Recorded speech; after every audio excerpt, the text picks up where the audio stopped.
आज दुपारच्या जेवणामध्ये मी बनवलेल्या होत्या चपात्या आणि सोबतच गरमागरम अशी बटाट्याची भाजी बनवलेली होती। मला ही बटाट्याची भाजी खूप म्हणजे खूप आवडते।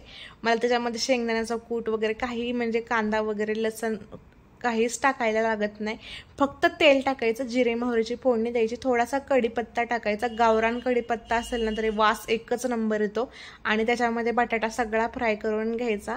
नंतर वरनं थोडे मसाले ॲड करायचे, मीठ टाकायचं आणि एक नंबर टेस्टी अशी आपली बटाट्याची भाजी तयार झाली। आणि पिल्लूच्या पप्पांना फोडणीचा राईस खायचा होता, म्हणजे शिळा भात असतो ना तो सकाळी गरम करतो बघा आपण, त्या पद्धतीने भात खायचा होता। पण रात्री काय भात वगैरे नव्हता केलेला, शिळा भात पण नव्हता। मग सकाळी मी भात अगोदर शिजवून घेतला आणि त्यानंतर ना त्याला जिरी मोहरी कढीपत्त्याची छान अशी फोडणी दिली, जास्त लसण ॲड केला आणि सोबत कांदा पण भरपूर सारा घातला आणि मस्त असा पांढरा राईस त्याच्यामध्ये ॲड करून परतून घेतला आणि वरून खूप सारी अशी कोथिंबीर टाकली आणि एकच नंबर असा आपला राईस रेडी झालेला होता। त्याच्यासोबत दही होतं, कांदा आणि लिंबू।